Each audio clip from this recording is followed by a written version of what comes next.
Okay, this is going to have to be the ending. This is going to have to be part two because I don't know how to go back and add it to the video I just was on. But yeah, so basically, I was winding down, but I just wanted to say that we need to stand up and prove, take in the beauty of our people, the wonders of our people, the intelligence, and just everything they create, what we create, and what we how we have accomplished, and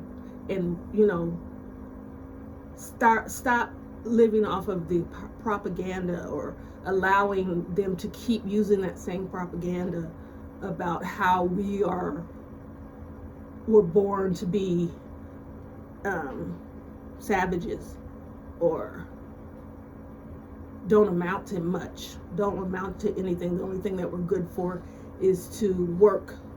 For a long time that was, we can only be maids and porters and um, janitors and things like that. That's after slavery. That's what was put in our head. We can't be anything more than that. You don't go to school to go to college, because you're not going to be able to learn. You're not going to be able to do anything other than labor. And so that's what they tried. And then when they seen that wasn't going to work, then they tried to blackball. We don't want, we're thieves, and black men can't be trusted, and so jobs weren't offered, and we don't have you can't have a nice house and live in a nice neighborhood, because you need to be caged, and all of you put in the same area and stay there so we can be safe. And so there was all kinds of propaganda put out there to keep us down. And even though some of us have fallen into that, you can see that nobody really just laid down and took it. People still strive to be better, strive to do better, and were able to accomplish it through all of the separation and all the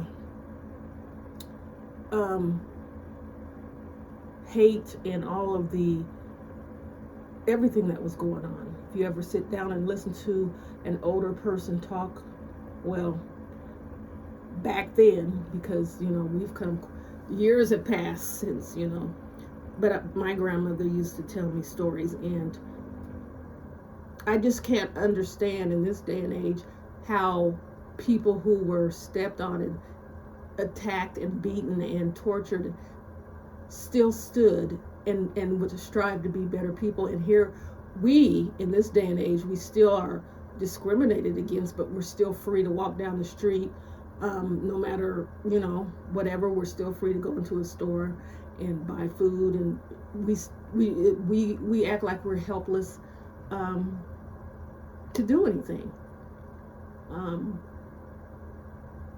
Like some of us are stuck in that stereotype. We're going to use it to the end. We're lazy. We don't want to work. Criminals and bad people, and all we do is sit around. Just anything bad, anything you can think of bad is what black people are labeled as. There's even words in the dictionary that are attached to color. Black. Look at the word black in the dictionary and see what it's made of. Look at the word white in the dictionary and see all the wonderful things that they say about the color white. And this is not. I hesitate to say certain things, because it's like feel like I'm being censored because I'm proud to be black, or I have to not say what happened because it's like I'm stirring up trouble. I didn't stir up the trouble. I wasn't wasn't me. This happened way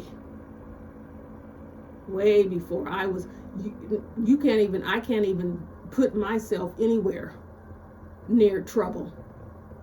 It wasn't me. And why do I have to not talk about it because some people think it's a bad thing. If it was a bad thing, you shouldn't have done it. And if it was a bad thing, then you're going to have to recognize, you're going to have to understand that's what happened. You don't sweep it under the rug because it's a bad thing. You don't let us sweep it. Our names get tarnished in whatever. You don't sweep that under the rug. So I don't feel like I have to hide what happened, because that's what happened, to get my people to understand that you're wonderful, you're great, you are just as good. God intended everything that happens for so-called, people in this world, whatever, was supposed to be for you too. First of all, it was supposed to be for you, because we can keep tiptoeing around and saying things. The first men, Jesus walked in the land of Cush, which is modern day Ethiopia. Moses took the people out of Egypt, which is in Africa. So you can walk all around it, sugar, whatever. That's the truth and nothing but the truth.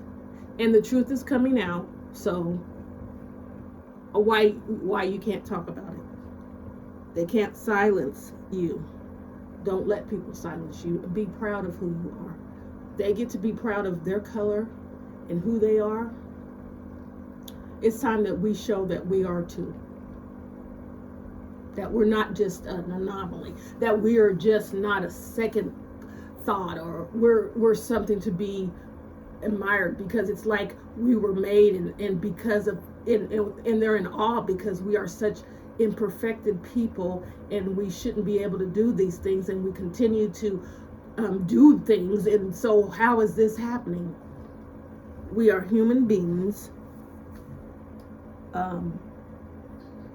made by God, like everyone else. We weren't to be separated. We were the chosen.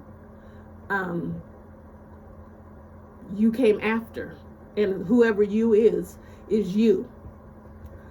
And so it's time that we don't have to teach our kids to be ashamed of their hair, of their color, of their skin, of the way their nose is, or the way their hips are, or anything. Those things were honored. People loved. They couldn't get enough. They were fascinated. They did everything they could to copy, to emulate, to whatever. And so it's time to be free, to speak freely, to be the person that you are, not to hide, not to perm your hair, not to wear blue contacts, not to get skin lightener, not to anything else to alter what you naturally are.